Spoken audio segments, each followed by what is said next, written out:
What's the meaning of carbon dioxide?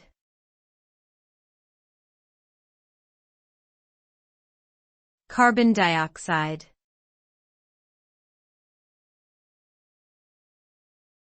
Carbon dioxide.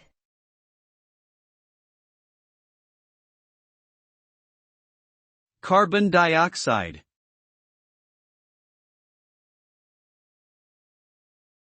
Carbon dioxide.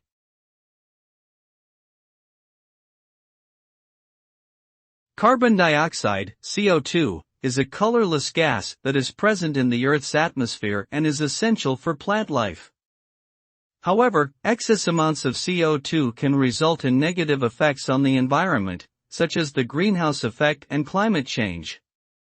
When CO2 is released into the atmosphere by human activities like burning fossil fuels and deforestation, it traps heat and causes global temperatures to rise. Carbon dioxide is a significant contributor to the increase in global surface temperature, which leads to melting glaciers, rising sea levels, and severe weather events.